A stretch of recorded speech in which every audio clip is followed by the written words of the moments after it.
boa noite. Eu saúdo você com a paz do Senhor Jesus Cristo. Seja muito bem-vindo a esta live, seja muito bem-vindo nesta noite. Nós pedimos que o Espírito Santo de Deus toque os nossos corações de uma forma especial, de uma forma maravilhosa, porque é só Ele quem nos renova, é só Ele quem toca o nosso coração, é só Ele que entra no mais profundo do nosso ser. O Salmo 139 diz: Senhor, Tu me sondas e me conheces. Tu esquadrinhas o meu andar e o meu deitar, e de longe penetras os meus pensamentos. Ainda a palavra nem chegou à minha boca, e Tu, Senhor, já sabe. Glória a Deus, porque nós temos um Deus que sonda, nós temos um Deus que conhece, nós temos um Deus que sabe. E nessa noite eu quero te convidar, nesse primeiro momento, para nós estarmos falando com Deus, para nós estarmos juntos, recebendo essa unção, essa presença, essa maravilhosa essência, em nome de Jesus. Que a paz do Senhor esteja com todos vocês. Sintam-se abraçados nessa noite, sintam-se aconchegados nessa noite, em nome do Senhor Jesus. Amém? Vamos orar? Senhor, meu Deus e meu Pai, nesta noite nós nos colocamos diante do Senhor, Pai, como um povo que te ama, como um povo que te louva, como um povo que te adora. Nós reconhecemos, Senhor, o Teu amor, nós reconhecemos a Tua sabedoria, nós reconhecemos a Tua soberania, e nós, meu Deus, declaramos o quanto nós dependemos de Ti, o quanto nosso coração almeja o Senhor, em uma terra seca, cansada, exausta. Nós almejamos, Senhor amado, pela Tua presença, pelo orvalho que vem da Tua presença. Nós almejamos pelo renovo, nós queremos, Senhor, nesta noite, receber este renovo que o Senhor tem para nós. Porque nós entendemos, Senhor, que assim como o Senhor renova as asas de uma águia, o Senhor quer renovar o Teu povo nesta noite. Meu Deus, muitos estão cansados, muitos se sentem oprimidos, muitos já não aguentam mais esta situação, mas o Senhor é um Deus que coloca o Teu exército de pé, o Senhor é um Deus que dá ordem aos quatro ventos para que sopre o Espírito Santo sobre o vale de ossos secos. O Senhor é aquele que recompõe as células, o Senhor é aquele que recompõe a força, o Senhor é aquele que faz crescer músculos, vigor, o Senhor é aquele que coloca em ordem, Senhor, a nosso corpo, Senhor amado, a nossa estrutura. O Senhor é aquele que coloca em ordem os órgãos internos, assim como o Senhor fez, meu Deus, no vale de osso seco. Tu é aquele, Senhor, que é o mesmo e não mudou. Por isso, nesta hora, em nome do Senhor Jesus, nós queremos receber essa presença, esta essência, este sopro do Teu Espírito Santo. Meu Deus, onde houver uma pessoa cansada, exausta, enferma, inválida, que a Tua presença, Senhor, possa alcançar esta pessoa. Onde houver alguém oprimido, desesperado, deprimido, que a Tua presença possa alcançar esta pessoa e abençoar esta pessoa. Onde houver alguém preso, amordaçado, acorrentado, sequestrado em suas emoções, meu Deus, que a presença de Jesus liberte esta pessoa. Nesta noite, que essa presença, essa essência maravilhosa comece, Senhor amado, a tocar as vidas e as famílias, Senhor. Que essa unção poderosa possa estar entrando nos lares. Meu Deus, nós exaltamos o Teu nome. Tu és um Deus onipresente. Tu está aqui, mas Tu está também, Senhor, ali aonde está, Senhor, a Teu filho, a Tua filha que te clama nesta noite.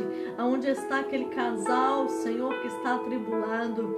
Aonde está este homem, esta mulher que está angustiado.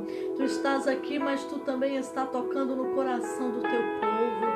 Tu estás, Senhor, renovando a força, porque aqueles que esperam no Senhor, meu Deus, subirão com asas como águias, caminharão e não se fadigarão.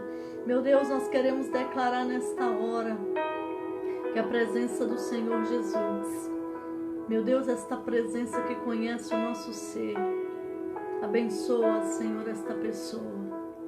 Senhor, abençoa esta nação, abençoa este presidente, abençoa os governadores.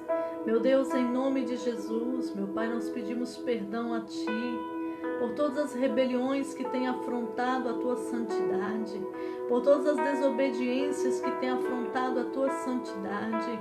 Meu Deus, nós pedimos perdão, Pai amado, em nome de Jesus, pelas rebeldias. Meu Deus, pela falta de prudência, pela falta de mordomia com a própria vida. Quantos, meu Deus, não têm guardado a sua vida nesses tempos, Senhor, de calamidade, nesses tempos de crise? Quantos não têm sido mordomos de suas vidas? Quantos não têm administrado bem as suas vidas? E nós pedimos perdão por isso. Quantas pessoas, Senhor amado, têm sido ceifadas? Quantas subiram aos céus e quantas desceram ao abismo? E mesmo assim a humanidade, Senhor, permanece com o coração endurecido. Meu Deus, nesta noite, em nome de Jesus, nós pedimos perdão a Ti por toda dureza de coração, Senhor. Meu Deus, quanta frieza, Senhor. Em nome de Jesus, Pai, quanto distanciamento de Ti. Nós pedimos perdão, meu Senhor, porque eu sei que na ira Tu lembra da misericórdia, aleluia. E as misericórdias do Senhor são a causa de não sermos consumidos, porque as Suas misericórdias se renovam todas as manhãs. Ai de nós, se não fosse o Senhor que estivesse ao nosso lado, o inimigo já teria nos engolido vivos, meu Senhor. Mas Tu esteve conosco e Tu está conosco até a consumação dos séculos. Conforta as famílias que perderam entes queridos, meu Deus. Guarda as crianças, guarda, Senhor, o Teu povo. Meu Deus, em nome de Jesus, nós rendemos o nosso coração aos Teus pés, porque Tu és santo, Tu és maravilhoso, Tu és poderoso, Tu és grandioso e nós estamos contigo, meu Senhor. Estamos aliançados contigo, estamos alicerçados em Ti. Derrama direção, Pai, sobre esta pessoa que clama por direção. Tira o medo do coração nessa noite. Tira as ansiedades, a insônia. Em nome de Jesus, as neuroses, Senhor, as fobias. E fortalece o Teu povo para a glória do Teu nome. Em nome de Jesus. Glória a Deus. Aleluia. A paz do Senhor, queridos, vocês que chegaram agora. Seja bem-vindo a esse tempo onde nós estamos nos alimentando do Senhor, amém? Onde nós estamos bebendo dessa água viva. Hoje, quando eu me sentei aqui, o Senhor colocou algo no meu coração. Eu não ia falar sobre o que eu vou falar, eu ia falar outra coisa.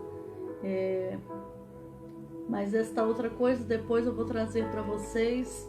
Mas hoje, quando eu me sentei aqui, o Senhor trouxe um texto no meu coração que dizia, Apocalipse 2, de 2 a 5. Nós sabemos que Apocalipse, nas visões de Apocalipse, o apóstolo João recebeu na ilha de Patmos e o Senhor lhe confiou algumas mensagens à igreja da Ásia.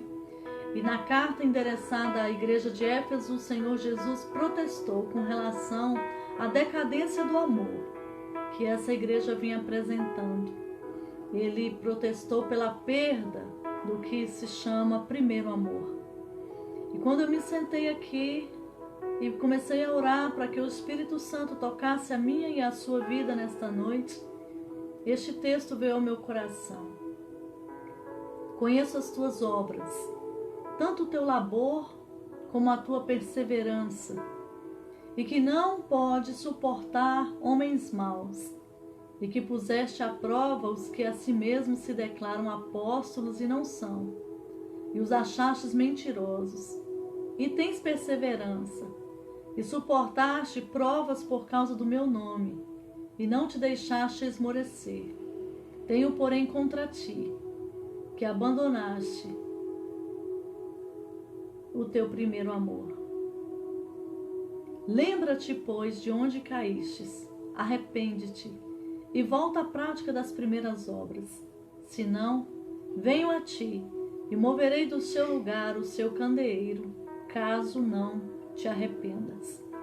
E Deus falava no meu coração que nessa noite Ele queria falar com alguém aqui sobre volte ao primeiro amor. Lembra-te de onde caístes e volta. E o que é o primeiro amor que o Senhor Jesus se refere nessa mensagem? É aquele fogo de grande intensidade em nosso íntimo que coloca Jesus acima de todas as demais coisas. Sabe, é aquele fogo que queima e você quer estar fazendo a obra de Deus, você quer estar com Deus, você quer estar jejuando, orando, lendo a Bíblia. Você quer levantar na madrugada, você quer entrar em propósito, aquele fogo queima. E isso foi bem exemplificado numa parábola de Cristo. Em Mateus 13:44 diz: o reino dos céus é semelhante a um tesouro oculto no campo, o qual certo homem, tendo-o achado, escondeu. E transbordante de alegria, vai, vende tudo o que tem e compra aquele campo. O Senhor, nessa parábola, Ele está falando de alguém que, além de transbordar de alegria por ter encontrado o reino de Deus, ainda se dispõe a abrir mão de tudo o que tem para desfrutar aquilo que ele achou. E essas duas características são evidentes na vida de quem tem um encontro real com Jesus. É aquele tempo que você fica tão apaixonado, que você é capaz de abrir mão da sua vida e abrir mão de tudo para estar com o Senhor. E essa alegria inicial foi mencionada por Jesus também na parábola do semeador. O problema é que alguns cristãos permitem que ela desapareça diante de algumas provações. Em momentos como este que o Brasil está vivendo, muitas pessoas estão sem direção. Muitas pessoas se depararam com muitas mentiras. Muitas pessoas viram que aquilo que elas falaram eram coisas do seu próprio coração. Muitas pessoas descobriram que não eram profetas evidentes, que falavam pelas emoções. Outros descobriram que Deus, de fato, avisava para ele aquilo que ia acontecer. Porque Deus, ele tem uma aliança com os seus profetas, né? Então, diante de muitas provações, em muitos momentos, muitas pessoas deixam apagar esse fogo.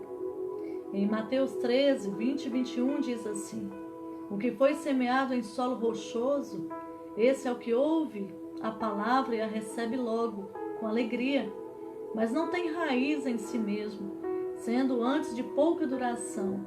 Em lhe chegando a angústia ou a perseguição por causa da palavra, logo se escandaliza. É aquela pessoa que não tem resiliência. E o Senhor falava no meu coração, poucas pessoas estão tendo resiliência para continuar. E nessa noite o Senhor, Ele quer renovar as nossas forças. Ele quer renovar a nossa alegria, Ele quer renovar o nosso amor. E outros cristãos, por sua vez, até mesmo diante de duras provações, eles permanecem transbordantes, eles permanecem perseverantes, eles permanecem cheios dessa alegria. Em Atos 5:40-41 diz assim: chamando os apóstolos, açoitaram-nos e ordenando-lhes que não falassem no nome de Jesus, os soltaram. E eles se retiraram do sinédrio, regozijando-se por terem sido considerados dignos de sofrer afrontas por este nome. Olha que coisa. Os apóstolos, diante da provação, foram açoitados, apanharam, foram humilhados e foram soltos. E saem de lá felizes da vida, porque sofreram, porque disseram: nossa, nós fomos dignos de sofrer por amor a Cristo. Porque a bem-aventurança fala, né? Quando você é perseguido por amor a Cristo, você é bem-aventurado, então você tem que se alegrar. E os apóstolos, diante da provação, o fogo não o apagou. Então, o primeiro amor, irmãos, é o nosso primeiro momento de relacionamento, né, com Deus. Quando nós devotamos o nosso ser a Ele, é quando nós abrimos mão de tudo por causa dEle. Em Mateus 13:45-46 diz assim: o reino dos céus é também semelhante a um que negocia e procura boas pérolas, e tendo achado uma pérola de grande valor, vende tudo o que possui e a compra. O reino de Deus passa a ser uma prioridade absoluta quando você está apaixonado, quando você está com o coração rendido, quando amamos a Deus de todo o nosso coração, de toda a nossa força, de todo o nosso entendimento. Esse amor nos leva a viver intensamente a fé. Isso aconteceu desde o início da era cristã.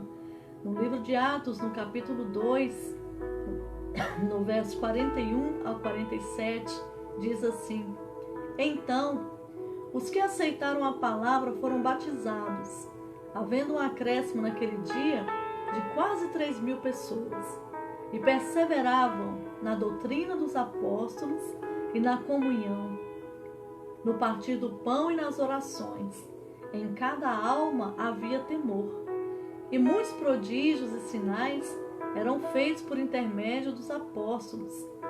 Todos os que creram estavam juntos e tinham tudo em comum. Vendiam as suas propriedades e bens, distribuindo o produto entre todos, à medida que alguém tinha necessidade.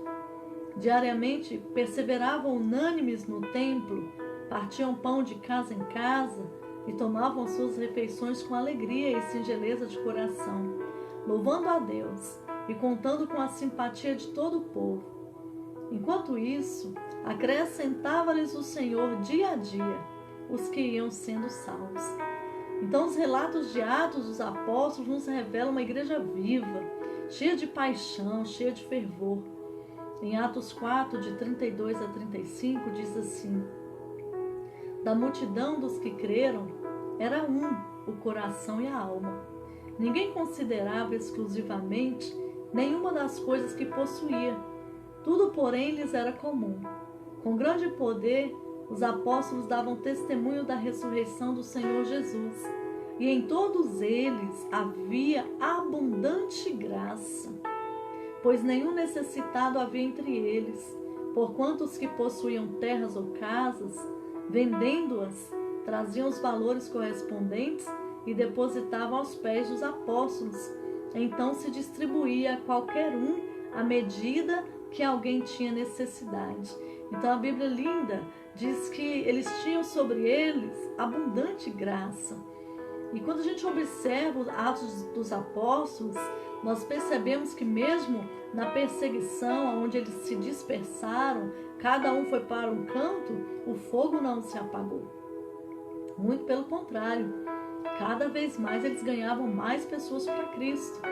Então este amor nos leva à prática de buscarmos intensamente ao Senhor. Aliás, vale ressaltarmos que é um padrão de busca que Deus determinou para nós. É quando ele se torna mais importante para nós do que qualquer outra coisa. E devemos chegar a um ponto tal neste anseio por ele que nada mais importa. Então, irmãos, o ser humano, ele foi criado para buscar a Deus. E este propósito divino claramente é revelado nas Escrituras.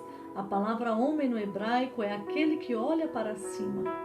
Então, muitas vezes nós vemos pessoas buscando em várias religiões, buscando nas áreas motivacionais, até em coaching, as pessoas às vezes vendendo seus bens, entregando dinheiro para rituais satânicos, fazendo pactos com o satanismo. Por quê? Porque dentro de todo ser humano existe a necessidade de Deus. Dentro de cada coração humano existe um vazio do tamanho de Deus. Esse vazio, por mais que você tenha um maravilhoso marido, um maravilhoso amigo, ninguém vai conseguir preencher esse lugar, porque este lugar é o lugar de Deus. E as pessoas, ao invés de buscarem ao Senhor, elas pensam que estão buscando, mas muitas vezes elas estão se entregando a ídolos, aqueles ídolos que têm boca, mas não falam, têm olhos, mas não veem, e não pode fazer coisa alguma. E Deus, pela sua misericórdia, abraça muitos da humanidade, não é verdade? Porque Deus é gracioso, Deus é misericordioso. Então, as pessoas estão buscando a presença de Deus. Jovens que estão fugindo para as drogas, né, ou para as prostituições, pessoas casadas que estão indo para o adultério, procurando prazer, procurando uma forma de se sentir bem. Essas pessoas estão com fome de Deus, com sede de Deus. Então o ser humano foi criado para buscar a Deus. E esse propósito divino claramente é revelado nas Escrituras. Apóstolo Paulo, em uma das suas pregações em Atenas, ele fez a seguinte afirmação em Atos, no capítulo 17, verso 24 ao 27. O Deus que fez o mundo e tudo que nele existe, sendo ele Senhor do céu e da terra, não habita em santuários feitos por mãos humanas, nem é servido por mãos humanas, como se de alguma coisa precisasse.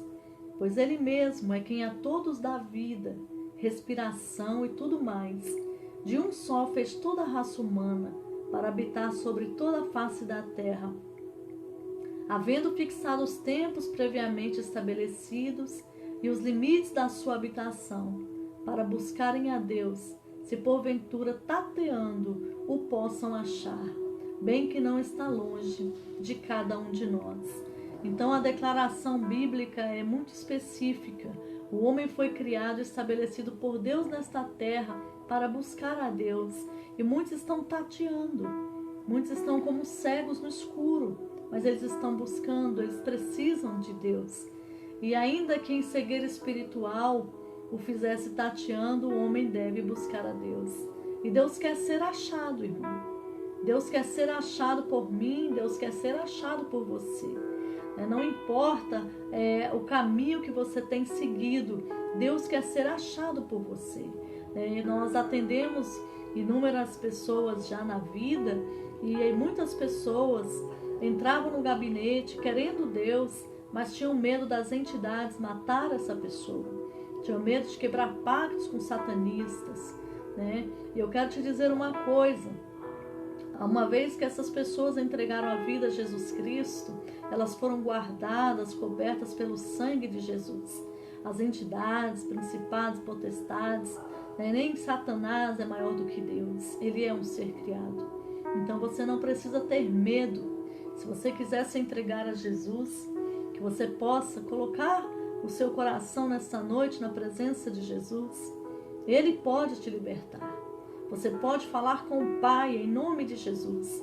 E quando você se entrega a Jesus, você tem autoridade para repreender todo o mal da sua vida.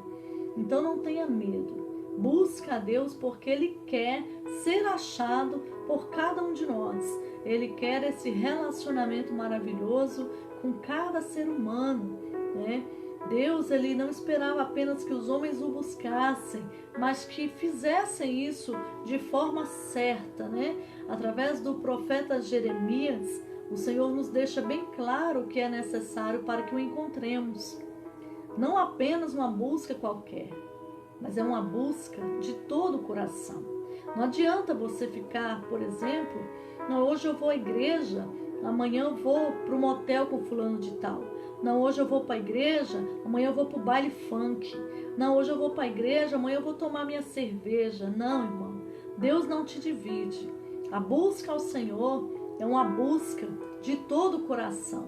Jeremias 29:13, Deus diz: buscar-me-eis e me encontrareis quando me buscardes de todo o vosso coração. Deus não te quer 99,99%, Ele te quer 100% e Ele não te divide. E esse amor do nosso coração, Ele faz com que a gente trabalhe para Deus. Jesus, Ele relacionou este amor com obras. Quando Ele disse a Pedro que se Ele o amasse, Ele deveria pastorear o seu rebanho. Então o apóstolo Paulo falou que o amor de Cristo, ou o entendimento da profundidade deste amor, nos constrange a não mais vivermos para nós, e sim para eles. Em 2 Coríntios 5, 14 e 15 diz: pois o amor de Cristo nos constrange, julgando nós isto, um morreu por todos, logo todos morreram, e ele morreu por todos, para que os que vivem não vivam mais para si mesmo, mas para aquele que por eles morreu e ressuscitou. Então, quando você ama o Senhor, você quer dar um presente para Ele, você quer trabalhar com Ele, isso está relacionado, né?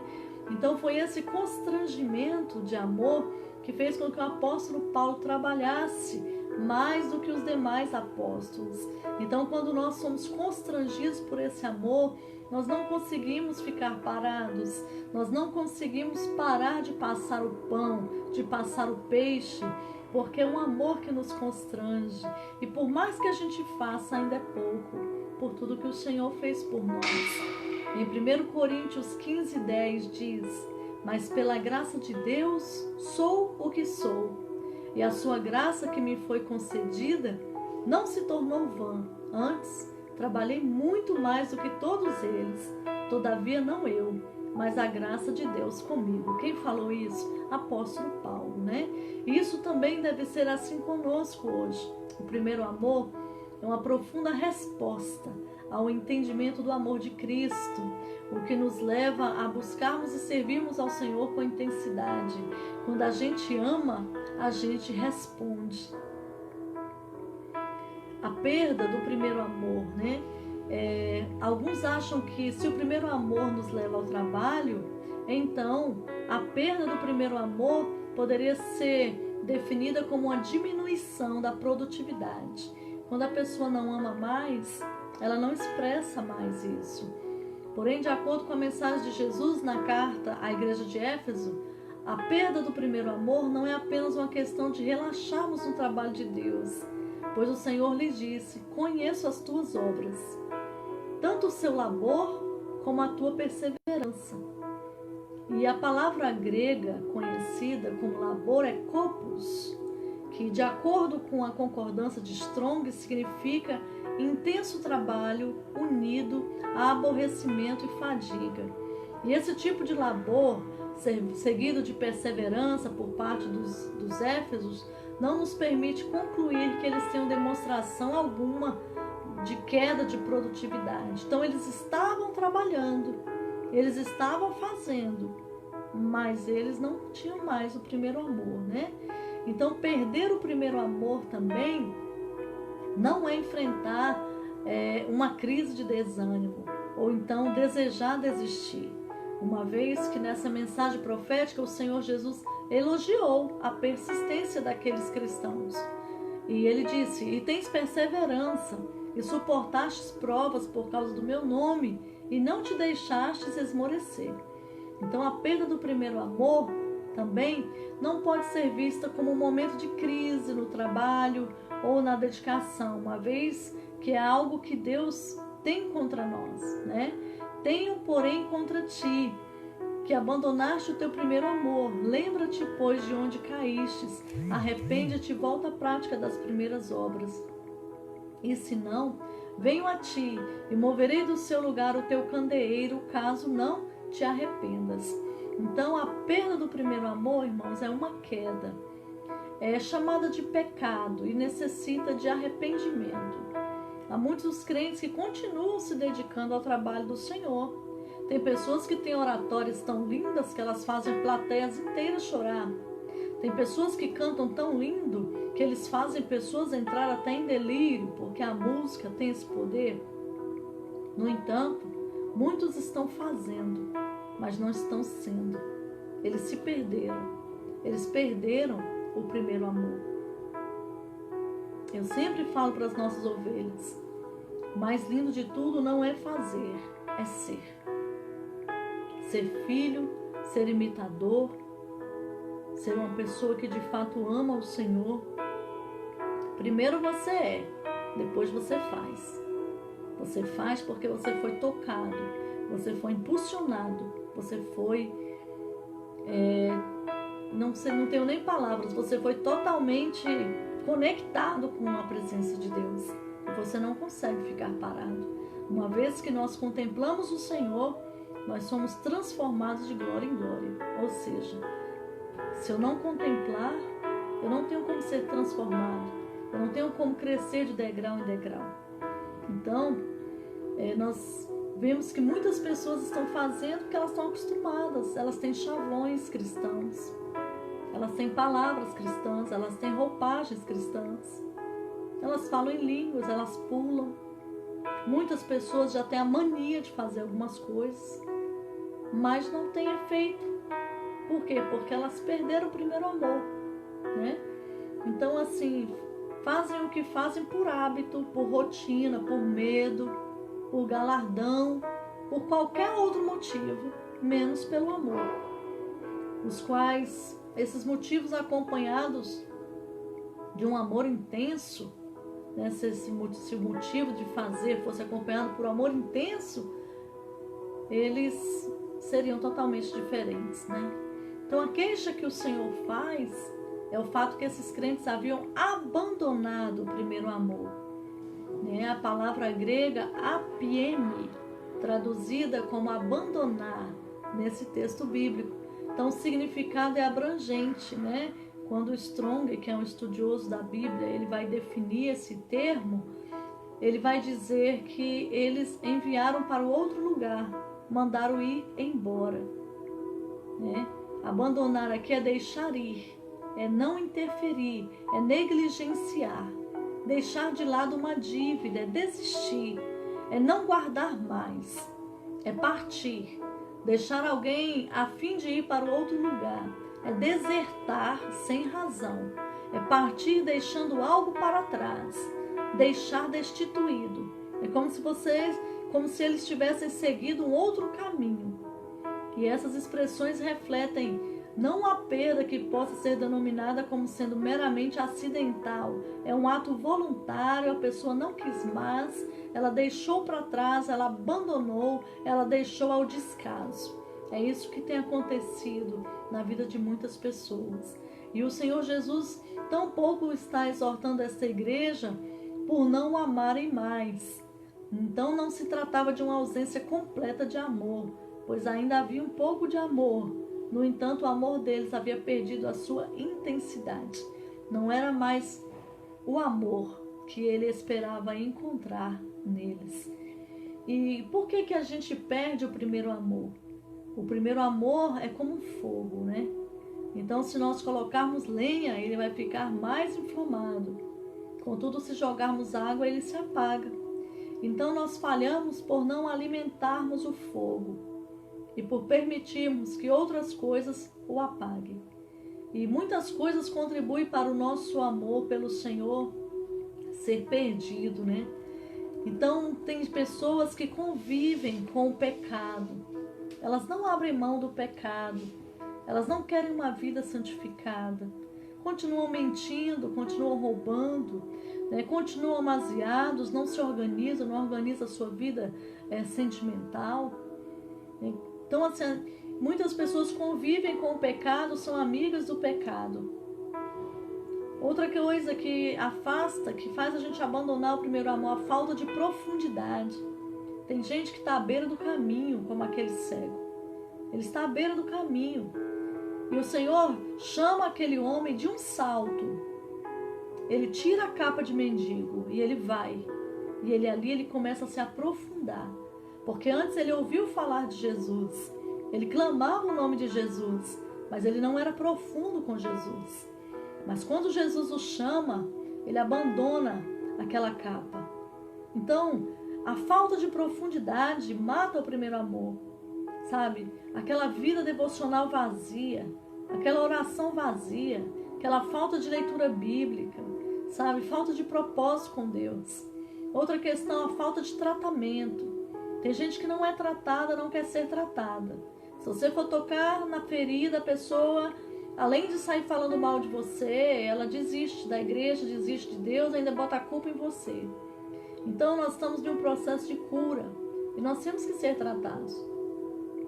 O pastor pega a ovelha e olha a ovelha, vê como é que ela está. O pastor, ele vai falar aquilo que Deus bota no coração dele. Então muitas pessoas não querem ser tratadas. Elas negam o tempo todo, fantasiam o tempo todo, tomam decisões erradas e continuam nelas, pegam o pecado, põem debaixo do tapete. E outra questão que mata o primeiro amor são as distrações. O mundo está distraído, né? Os grandes estudiosos dizem que é a época de maior intensidade na área da informatização, mas que é a época de mais pessoas vazias. pessoas sem conteúdo.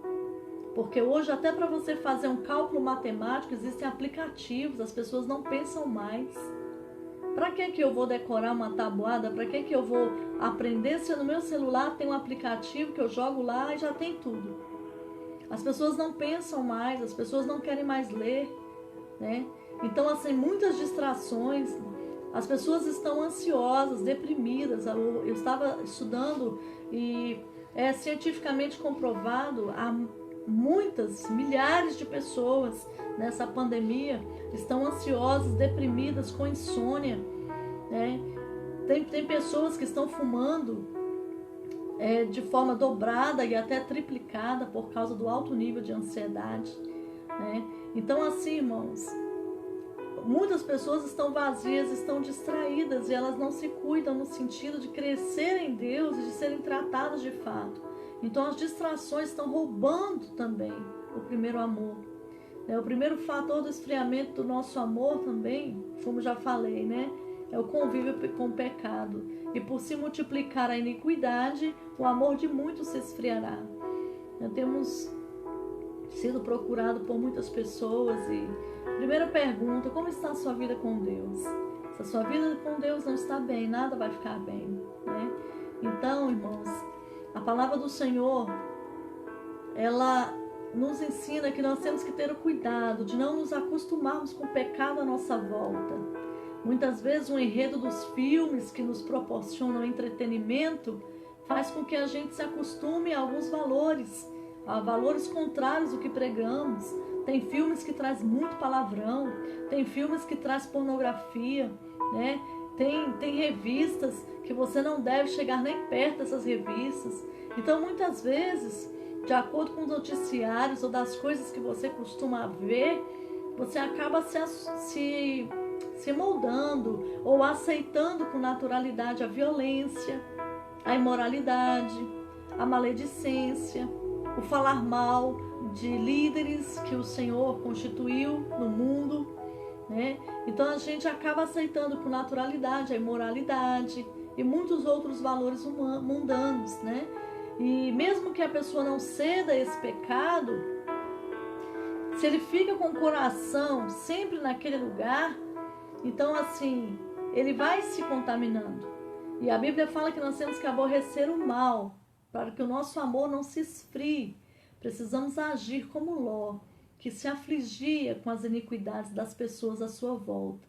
Segundo Pedro 2, de 6 a 9, diz: E reduzindo a cinzas a cidade de Sodoma e Gomorra, ordenou-as à ruína completa, tendo-as posto como exemplo a quantos venham a viver impiamente, e livrou o justo Ló, afligido pelo procedimento libertino daqueles insubordinados, porque este justo, pelo que via e ouvia quando habitava entre eles, atormentava sua alma justa cada dia, por causa das obras iníquas daqueles, porque o Senhor sabe livrar da provação os piedosos e reservar sob castigo os injustos para o dia do juízo.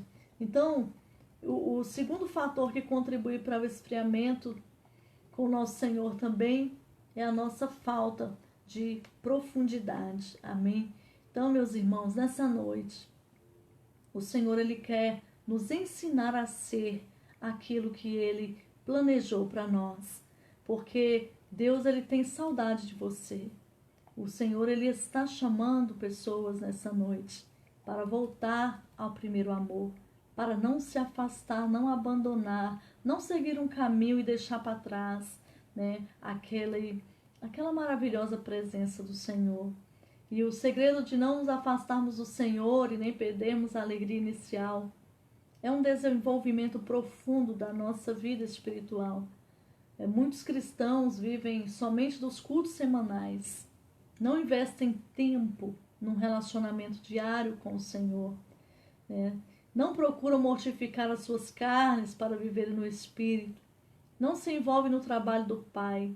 São cristãos sem profundidade, né, que vivem meramente na superfície.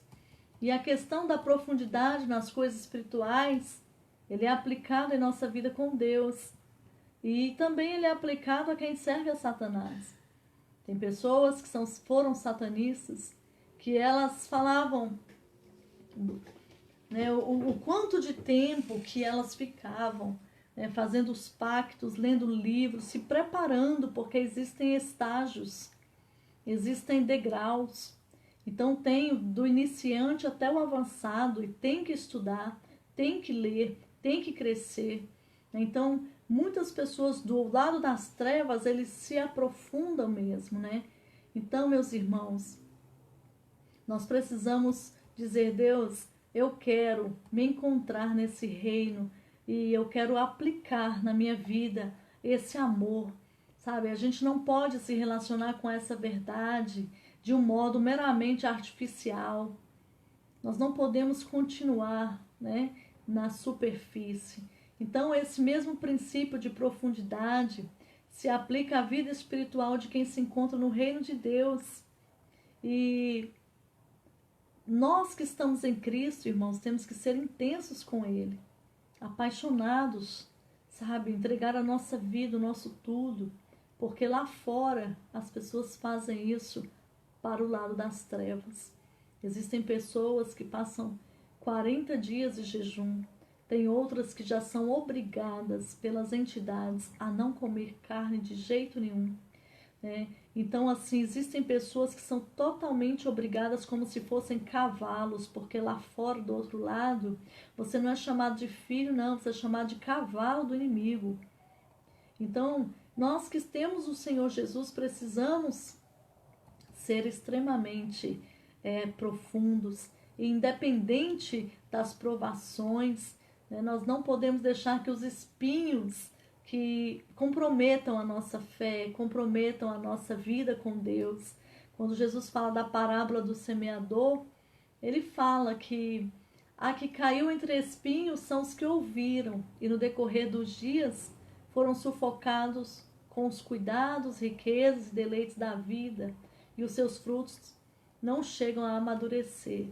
Então, assim, as áreas que não são tratadas na nossa vida, talvez nem pareça nociva hoje, né? Mas lá na frente vai sufocar o amor de Deus. Especialmente, pode ser através dos prazeres também, mas também através das provas. A questão da crise não é meramente a crise, mas qual é o seu estado quando a crise vem, né? Como está o seu estado de espírito, como está o seu estado emocional quando a crise vem. Você tem bagagem? Eu me lembro que há uns 6 meses atrás, mais ou menos, Deus falou comigo e eu até compartilhei com meu esposo. Deus falou assim para mim: estuda e escreve, porque vai chegar um tempo que você vai precisar estar pronta para sustentar pessoas, e o que vai sustentar as pessoas vai ser a palavra. E eu e meu esposo começamos a estudar desesperadamente, e ler e escrever. E de repente vem essa pandemia. E vocês não têm noção de quantas pessoas têm procurado e dito: bispo, muito obrigada por essas palavras. Porque a palavra de Deus, irmão, ela é viva e eficaz. E ela deixa as pessoas de pé, né? Então, nós precisamos estar em um estado de suportar a crise. Um estado de passar pela crise de cabeça erguida. Amém? A Bíblia diz que quando Moisés foi ao Egito com a mensagem de libertação, Faraó, ele aumentou o trabalho do povo para que eles se esquecessem da ideia de adorar a Deus. Então, olha só, Êxodo 5, de 5 a 9. Disse também Faraó: o povo da terra já é muito, e vós o distraís das suas tarefas. E naquele mesmo dia, pois, deu ordem Faraó aos seus superintendentes do povo e aos seus capatazes, dizendo: daqui em diante, não torneis a dar palha ao povo para fazer tijolos, como antes, eles mesmo que vão e ajuntem para si a palha, e exigireis deles a mesma conta de tijolos que antes faziam. Nada diminuireis dela, estão ociosos, e por isso clamam: vamos e sacrifiquemos ao nosso Deus. Agrave-se o serviço sobre esses homens, para que nele se apliquem, não deem ouvidos a palavras mentirosas. Olha que coisa. Nesse quadro aqui, Satanás traz uma estratégia para que o povo pare de orar, pare de clamar, pare de adorar. Então ele traz uma pressão, né? Ele traz uma pressão sobre o povo, né? Para que eles nem se lembrassem de buscar a Deus. Olha o que está acontecendo hoje, irmãos. Vê se não está quase dentro do mesmo quadro, né? Então, assim, hoje em dia, as pessoas estão correndo desesperadamente e muitas estão o quê? Se esquecendo de Deus. Essa pandemia mostrou para muita gente que o que sustenta a humanidade, quem é? É a mão de Deus, né? Muitas pessoas que confiavam no dinheiro, que só faziam tudo por dinheiro, estão parando, né? Nós temos conversado com pessoas que eram empresários e não tinham tempo nenhum para estar nas suas famílias, né? E hoje reconhecem o seu valor dentro de casa, né? Por quê? Porque eles só trabalhavam. Então, meus irmãos, nessa noite, nós temos que voltar ao primeiro amor. Lembra-te de onde você caiu. Você lembra como você era? E como você está agora? Depois que você se lembrar, se arrepende disso. E depois, volta à prática das primeiras obras. Lamentações de Jeremias 3:21.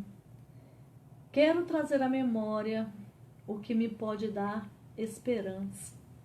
Então, algumas lembranças, elas têm o poder de produzir em nós um caminho de restauração.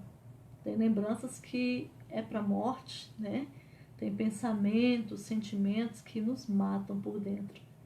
Mas existem lembranças que nos levam ao caminho de restauração. E muitas vezes nós não damos conta daquilo que nós perdemos. E uma boa forma de nós dimensionarmos as nossas perdas é nós fazer um contraste sobre o que estamos vivendo, né? E aquilo que já experimentamos. E a gente começa a recordar das ocasiões, das experiências com Deus, né? Então, assim, a lembrança vem trazendo aquilo que você já provou, já experimentou. Mas você não vai ficar preso na lembrança. Tipo, antigamente eu orava e as pessoas eram curadas. Antigamente eu saía nos hospitais. Não, você se lembrou, não se lembrou?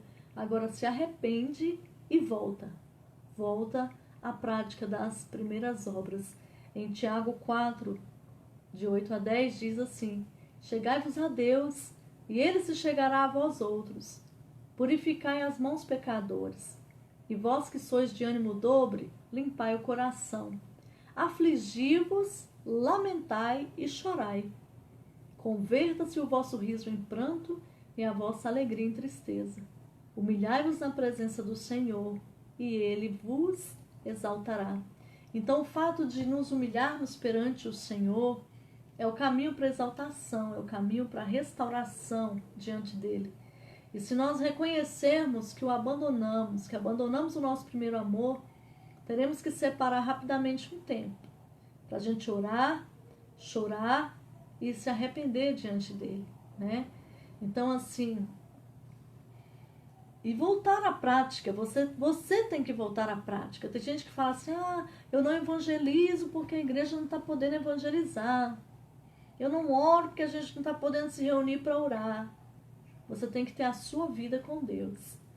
Você tem que ter o seu empenho com Deus, né? Quando você encontra o seu amado, o seu noivo, né? O seu futuro esposo, o que acontece? Individualmente, você tem um compromisso, uma responsabilidade com essa pessoa. Então, é isso que nós temos que ter na nossa vida. Uma responsabilidade para com Deus, né? E dizer, Senhor, eu quero estar aqui contigo. E mesmo que não haja multidão, mesmo que não haja microfone, mesmo que não haja púlpito, eu quero estar aqui contigo. No nosso caso, nós decidimos, como Deus já tinha nos dado uma palavra, escreve e estuda. Nós já tínhamos decidido continuar alimentando quem quer que fosse. Então, assim, nós precisamos estar preparados, né? Nós precisamos manter a nossa despensa espiritual e emocional cheia. Porque quando a crise vier, você vai ser totalmente diferente diante dela. Não vou te dizer que você não vai chorar. Não vou dizer que você não possa ter momentos de ansiedade. Mas você não vai se prender a eles. Porque o Senhor, Ele vai te entregar uma sabedoria nova. E você vai poder tanto se ajudar quanto ajudar as outras pessoas. Amém, queridos? Essa é a nossa oração. Eu quero te convidar nessa noite para que você coloque o seu coração diante de Deus. Amém? Fale com Deus aí onde você está. Entrega o seu coração para Jesus. Confia nele e o mais Ele fará. Entrega ao Senhor agora toda a ansiedade, toda a preocupação e deixa a presença de Deus tomar a sua vida. Você é amado, você é querido de Deus. Aleluia. Aos teus pés estou para render tudo que sou a ti, tudo que eu tiver.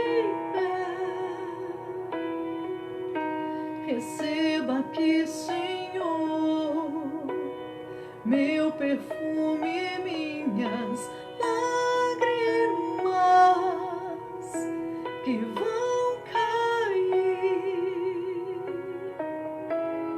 Basta um olhar em teu rosto, fui perdoado logo que te vi. E todos os meus tesouros eu vou derramar diante de ti. Eu quebro meu vaso, eu quebro meu vaso aos teus pés, aos pés do meu amado. Eu quebro meu vaso, eu quebro meu vaso aos teus pés, aos pés do meu amado. Quebra o seu vaso nessa noite. Oh, aleluia. Lembra-te de onde caíste e volte à prática das primeiras obras. Aos teus pés estou para render tudo que sou a ti, tudo que eu tiver. Receba aqui, Senhor, meu perfume e minhas lágrimas que vão cair. Basta um olhar em teu rosto, fui perdoado logo que te vi. E todos os meus tesouros vou derramar diante de ti. Eu quebro meu vaso, eu quebro meu vaso aos teus pés, aos pés do meu amado. Eu quebro meu vaso, eu quebro meu vaso aos teus pés, aos pés do meu amado. Eu quebro meu vaso, eu quebro meu vaso aos teus pés, aos pés do meu amado.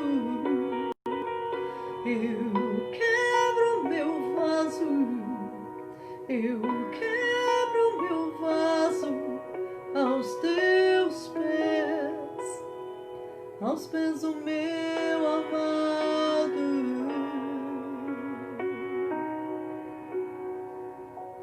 Aleluia. Tu és maravilhoso, Jesus. Eu desejo que nessa noite Deus te abençoe, Deus te guarde, que o Senhor tenha renovado as suas forças, o seu vigor, que o Senhor tenha te abraçado de uma forma poderosa e sobrenatural. Vamos orar. Senhor, muito obrigada por esse maravilhoso banquete. Nós queremos abençoar as nossas vidas, em nome de Jesus. Obrigada por desatar a nossa alma. Obrigada por arrancar a escama dos nossos olhos. Obrigada, Senhor, por nos fazer entender o Teu amor nessa noite. Em nome de Jesus, pedimos que sejamos renovados durante a madrugada. Pedimos em nome de Jesus que Tu sejas a prioridade na nossa vida. Nós te agradecemos por esse momento, porque tudo deu certo e o Teu povo está sendo alimentado. Muito obrigada, Deus. Muito obrigada. Em nome de Jesus. Aleluia. Um beijo para você que é daqui de Ceilândia, você que é de Brasília, de Goiânia, de Recife, do Japão, Finlândia, Guatemala, Portugal, Canadá, Inglaterra. Deus abençoe a sua vida. Em nome de Jesus. Todos vocês que vão nos ouvir aí de outros países, Deus abençoe a sua vida. Sejam renovados e agraciados pelo amor de Deus. Em nome de Jesus. Eu abençoo a sua vida, eu abençoo a sua casa. Eu abençoo tudo que é ligado à sua vida. Eu abençoo a sua saúde mental, emocional, espiritual, seu corpo. Eu abençoo com saúde. Em nome de Jesus. Amém? Deus te abençoe e te guarde. Que Ele resplandeça o rosto dele sobre a sua vida. Que o Senhor tenha misericórdia de nós e que o Senhor nos dê a paz. Em nome de Jesus. Obrigada.